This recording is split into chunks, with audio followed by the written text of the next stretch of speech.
Alrighty, good afternoon, all you listeners out there, and welcome back to episode 2 of the New Thought Project. I am your host, Benjamin Tankersley, and today we got a grand old show for you. We're going to be addressing socialism. Yeah, the evil associated with it and why so many darn youths are infatuated with the idea. We'll be addressing the biblical aspect of socialism as well, and try to provide a Christian worldview of socialism itself. So first, to get into it, we got to have a basis, a ground, a common thread of consistency. So we got to start with definitions. With socialism, we got to know what that means. We can't just go up to a socialist and say, I don't like your ideology, but I don't know why, because they'll throw that back in your face. And that's all, by the way. That's all I've seen in the media from the left and the right. It's typically young college-age men and women who say they love socialism, but they rarely know what it stands for, and if they do know, they don't know the whole of it. So here's what socialism is. A political and economic theory of social organization which advocates that the means of production, distribution, and exchange should be owned and or regulated by the community as a whole. Synonyms are leftism, Fabianism, consumer socialism, utopian socialism, welfarism, etc. In Marxist theory, a transitional social state between the overthrow of capitalism and the realization of communism. So right here we see the theme of community. It stresses pretty highly on the fact that the individual is evil, right? It takes a village essentially. Without the people, civilizations will fall. It needs the strength of the community. You see institutions like the People's Labor Party or something like that, where the whole idea is to overthrow the 1% or overthrow those in power. And on the surface, this seems like a moral idea. This is probably why it resonates so well with young people, is because there is that aspect of rebellion. There is that aspect of revolution. No kid wants to listen to their parents. They want to do what they want to do when they reach a certain age. So I think this is partly why socialism resonates so well with young people. But another aspect of socialism is the aspect of free stuff, right? Who doesn't want free stuff? Bernie Sanders, the Democratic Socialist candidate for the 2016 presidency, he campaigned hard on this. Free college, free tuition. On the surface, again, if you don't dig deep, on the surface, things look great. Yes, free stuff. Who doesn't want that? And actually, they frame it in such a way to where if you are anti that, then that makes you look bad. You don't want people to have health care? You're anti-free college? How dare you? You're going to force people to pay for college? The problem isn't the morality of it. We'll get into that in a sec. The problem is the logistics of it. Well, if it's free, okay, for the student, who is going to pay for it? Because somebody has to pay for it.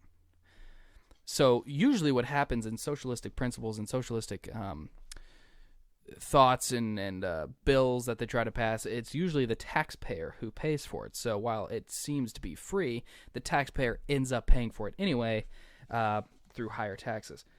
There's a website I found. I couldn't find the author of the website, but it's a great website. It is a Catholic website.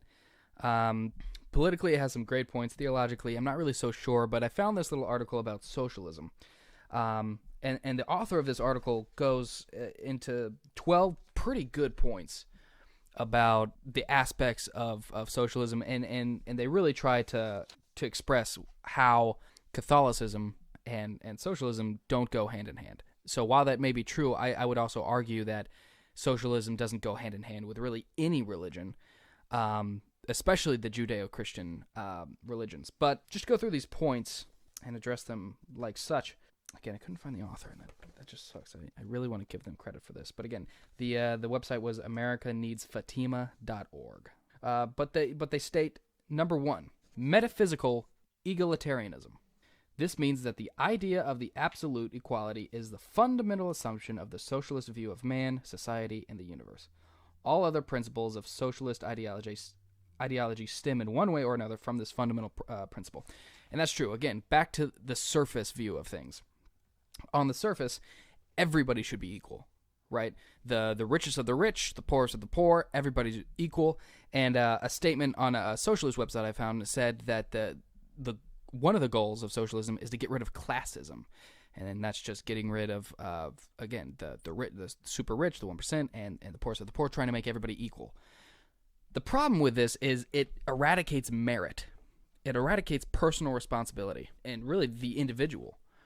If somebody was more ambitious than their neighbor, right, and they wanted to start a business, let's say, and they start this business and they put in the work and they put in the risk and they put in the money to make it work, and let's say the business takes off and they're generating capital, they're generating money, what right does the neighbor have to that person's money? He has no right to it. He didn't put in any work. He didn't put in any money or risk. So why should he be just as wealthy as the person that did? See, there's a flaw with this system because on the surface, what's wrong with saying, yeah, everybody should be equal? Dig a little deeper and you find that getting rid of individual effort, this is naturally going to generate a state of welfare. If somebody has the incentive to not work and they will be benefited from that, or they will be rewarded from the state or by the state for that, they won't work. Heck, if I knew that I was going to get a check from the government monthly because I just didn't work, I wouldn't work. I don't think anybody would work. This would generate a system of welfare across the board. So I guess in one sense, they'd be achieving their goal. They would be making people poorer and richer. They'd be making the poorer people richer, and they would be making the richer people poorer. But this isn't a good thing. Moving on, their second point is atheism.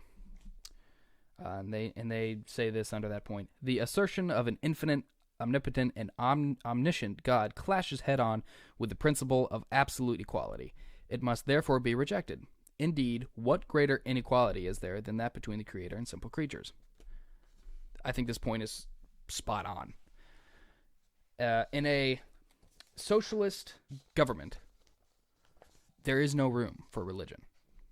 You can't have it, because anything that supersedes the authority of the state must be eradicated, by their view.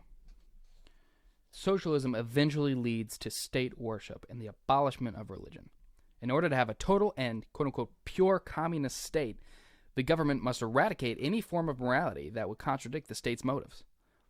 This leads to state worship and the worship of more specifically, a dictator. Most likely a dictator. So we see this throughout history, right? You look at the USSR, you look at Joseph Stalin in the Soviet Union, right? Joseph Stalin tried to abolish and eradicate religion. He wanted to be the head of the state. He wanted to be the top guy. He had millions of his own people killed, by the way, and this was communism, which is the end goal of socialism. It's the full-grown socialist aspect, communism is. But he had millions of people killed, and he tried to eradicate religion because it contradicted what he was all about. The Bible contradicts aspects of socialism. That's why a socialist dictator or a socialist government cannot have. Atheism is the religion of the socialist state. You cannot have a God in a socialist state. Their third point, materialistic evolutionism. I would think a sub-point of this is social Darwinism, and we see that in the Nazi Party in the 1930s and 1940s. Essentially the survival of the fittest. But their definition is, socialism holds that there is an obscure force from which we cannot escape that leads humanity step by step to higher planes of social and moral being. History is a progressive process of purification. Socialism, in its full-fledged expression of communism, is the end of this process. So there we go. We see that the end goal of socialism is communism. Continuing. Although socialism is the inevitable outcome of the forces underlying social, political, cultural, and economic life, we can accelerate progress and evolution through class struggle, cultural warfare, or legislation. In fact, every new fashion, school curriculum, artistic style, law, and the like takes us closer to the socialist worldview. Every effort in this regard is progress. Every contrary measure is setback. Attacking all aspects of culture. Everything from what you wear, where you go to school, where you live, the eradication of a church or a religion, it's going to affect all your aspects. And this is something, it's not just socialism versus capitalism. Socialism is a state of mind. Socialism is more than just a government, a type of government. It affects everything you do. And it attacks every moral that you hold dear. That's not the case with capitalism. Capitalism, by the way, which isn't, I guess it's a true term, but it was coined by an anti-capitalist sometime in the 1800s. But capitalism doesn't attack your values. It actually uplifts your values. If you, for instance, wanted to start a charity, let's say, to fund the homeless or to help the widows, and people voluntarily gave you money or voluntarily worked for you, or let's say you even paid them, started a small business for that, the end result is good because you're pursuing your dreams. And if it's a bad business, eventually it's going to die out. I'm not talking bad morally. I'm just talking about a bad fundamental business. Eventually it's going to die out because the market is competitive. And that's what's so great about the free market, because it allows people to not only chase their dreams and to express their individuality, but also because since we have competition, the best is going to survive. So in some sense, I don't understand why socialists don't like capitalism, because you sort of have this survival of the fittest in a free market, in a sense, in a business sense. They have 6 other points that we just don't have time to cover. But it's a pretty great article, and it just attacks socialism, and I really enjoyed reading it. AmericaNeedsFatima.org. Oh, that's the website. What's the title of the article? How Catholicism and socialism are incompatible. I did some digging on the other side of the aisle. I tried to be unbiased about this. I came to a site on allriot.com called Cool Facts About Socialism. This is a quote that I found. Some socialists accept capitalism as a stage towards communism. Russia, China, India, Brazil, and others practice two-stage theory in which underdeveloped countries use minimal market activity to develop national capital before moving to communism. This is hilarious because they acknowledge that they need capitalism before they can get to a stage where they can move to communism. This site acknowledges that capitalism is a good thing if used minimally, in their words, to get to a stage where you can then jump to communism. And my question to them would be, well, if it's a good thing to get you to where you want to go, why not just keep that? Why not?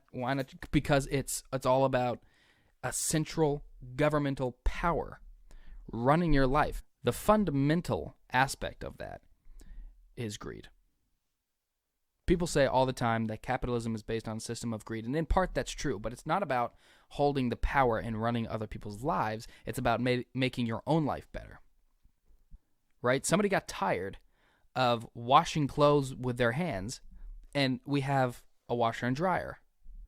Capitalism breeds innovation, not communism.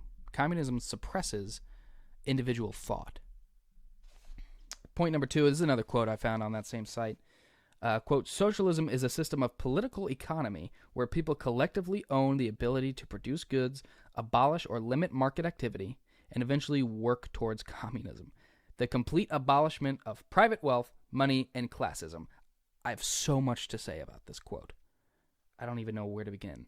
Actually, I do. And I'm going to start with the abolishing or limiting market activity. This is such a bad idea. Like I just said, communism suppresses the individual. It does just that. And it does it quite well.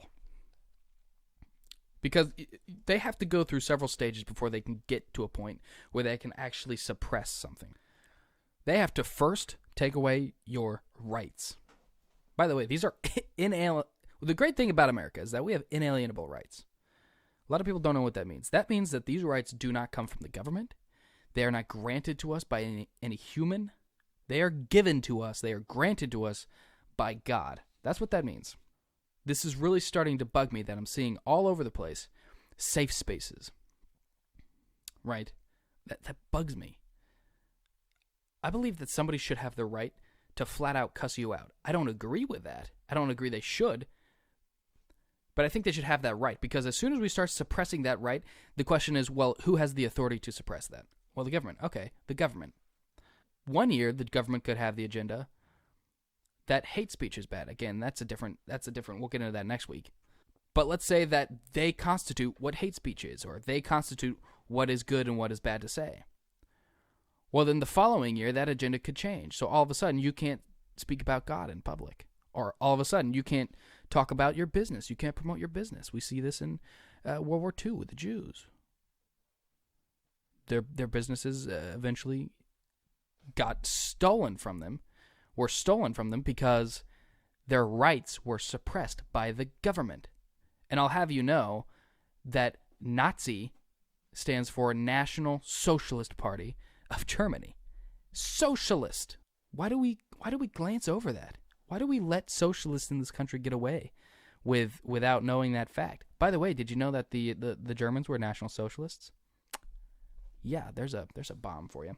Explain that one, AOC. But that's one hammer on the head that I wanted to address. Why would you limit market activity? Why would you suppress that? That's a good thing. The other part of that quote is obviously and eventually work towards communism. Well, I say it right there. And I would ask, what's a good example of a working communist state? I don't think they could provide one. Unless working communist state means, the genocide and murder of millions of your own people. The last bit of that quote, the complete abolishment of private wealth, money, and classism. Here's the issue, especially with today's youth. They equivalate these things. And they have this mental picture in their mind of the businessman, right? The businessman that wears the suit and he lives in a penthouse and he's super selfish and he doesn't care about the environment and he'll just do whatever he wants and he's super greedy and he treats his workers terribly. Here's the issue. Here's the logical issue with that. Because we have a system based on the free market, that businessman, let's say he treats his workers terribly. Well, guess what? They're going to leave that business. And they're going to find a better business to work for, a business where they are treated fairly. And they are being paid better for their work. Jobs suck sometimes, but we have a system of competitiveness where if I'm working for somebody, example, in my own life, I had a job and I didn't like it and I wasn't being paid enough. So I quit and I got another job and I was paid more at that job. Because my labor was valued more. That other guy didn't go out of business because other people needed that job. But that's what I'm saying. I bettered my own life based on an individual decision that wasn't granted and that wasn't enforced by the government. Government was out of that decision I made. And it actually made my life better. And so when they say the complete abolishment of private wealth, money, and classism, what they mean is that the government should be in control of all those things. The government decides who is wealthy, who has the money. And this is a problem because always this results in the president or the czar or the king or whoever is in charge, the leader of that country. He usually has a mansion. He's usually rolling around in limos, flying in private jets. You see this in Venezuela. You see this with Cuba. You see this with the USSR. That's always what happens is that once they take control of that, they'll divvy it up amongst their friends and keep a lot for themselves. But you, the people, you don't really get anything. And instead of having bread that waits for you, you wait for bread. Because when the government takes control of the market is not allowed to compete. The market is not allowed to flourish like we have now. And that's how you get to bread lines. And I can't believe, in case you haven't heard, Bernie Sanders actually tried to defend bread lines recently. He said that bread lines were a good thing. And when questioned about it, he said it's because it proves that there's bread. You can't just walk into a supermarket and look at the bread? Has he ever been to a store? Honestly, the lack of logic kills me sometimes. Now we're going to get into the morality. I've kind of used this as the underlying theme of my argument so far, but we're really going to hit this right on the head. I found this site. The title of this site, again, couldn't find the author, but the title is Socialism versus Capitalism, Which is the Moral System? Quote, under socialism, a ruling class of intellectuals, bureaucrats, and social planners decide what people want or what is good for society, and then use the coercive power of the state to regulate, tax, and redistribute the wealth of those who work for a living. In other words, socialism is a form of legalized theft. I would go further, and I would say that taxation is a form of legalized theft, but we won't get into that. The state then regulates tax, they regulate the redistribution of wealth, they regulate who can work, who doesn't. People in government are people too, and people get corrupt. The second point he makes, the morality of socialism can be summed up in two words, envy and self-sacrifice. Envy is the desire to not only possess another's wealth, but also the desire to see another's wealth lowered to the level of one's own. We are envious. We are humans. We have this nature about us that is sinful. So we are jealous and we're envious of the rich. So when they get richer, we're like, wait, that's not fair. But who are we to steal their money? Hard-earned or not. Whether it's inherited, whether it's because they won the lottery, whatever the case, it's their money. We have no right to steal it because that would be violating one of the 10 Commandments. Thou shalt not steal.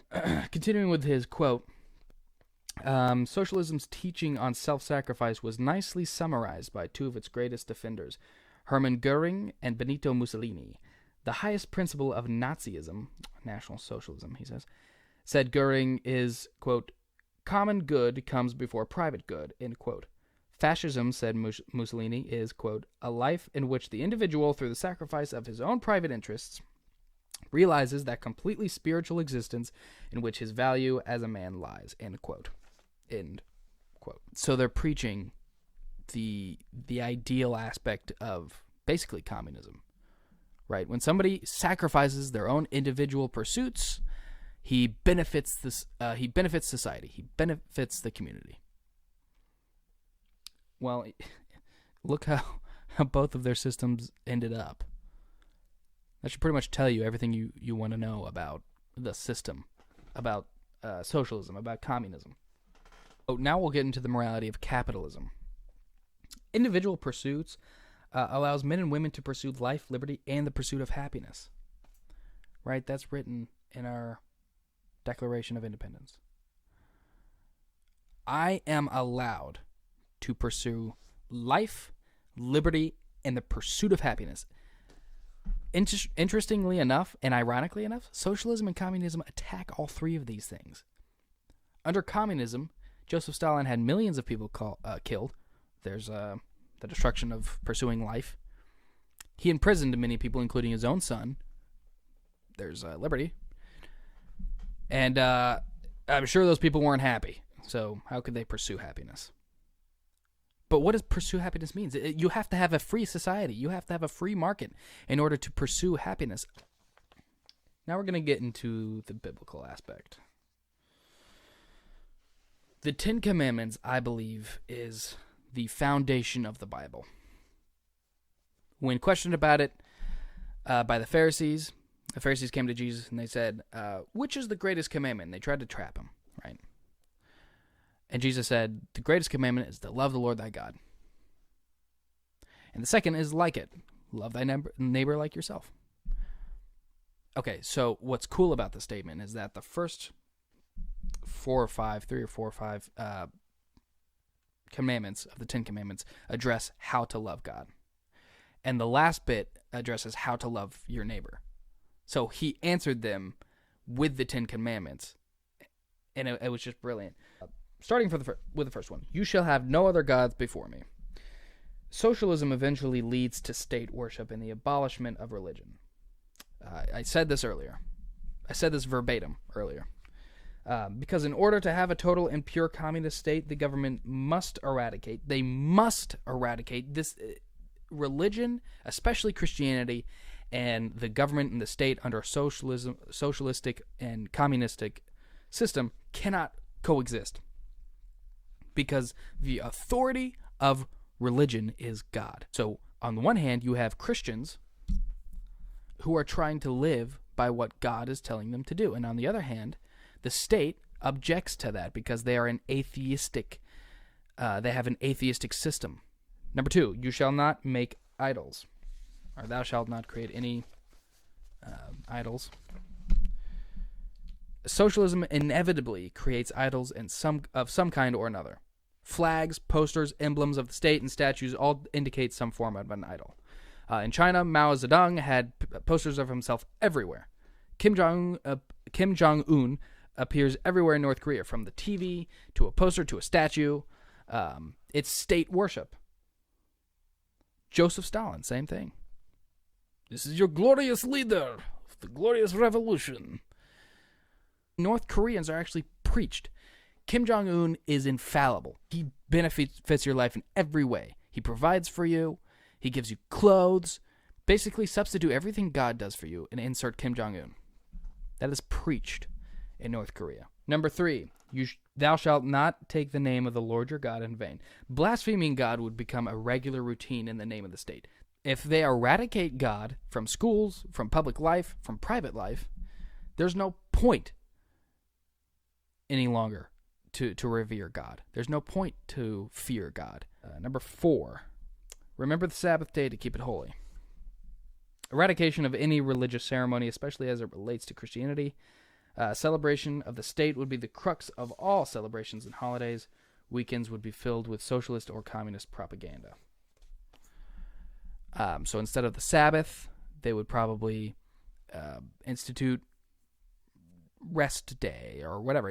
Probably not, because in a lot of cases you had 7 days of work under a socialist or communist government. It's the government trying to eradicate religion from the public. Number 5, honor thy father and thy mother. Socialism today appeals so much to the youth. Destruction of the traditional family is already happening from the left. The left is targeting youth to usurp the parents. Okay, the traditional family looks like a mother, a father, and the kids. We've seen a drastic incline of rebellious youth. Youth have always been rebellious, but a drastic incline. Kids are no longer honoring their mother, honoring their father, being obedient, being respectful. It starts with parenting. Parents can no longer chastise their children, spank their children. They can no longer discipline their kids without the state being called to arrest them for child abuse. They can't discipline, and not that they would want to. Modern day parents just want to be their kids' friends. We see this in cultures too. The single mother rate has skyrocketed because of absent fathers. That destruction of the traditional family. So socialism plays its part because it appeals to youth.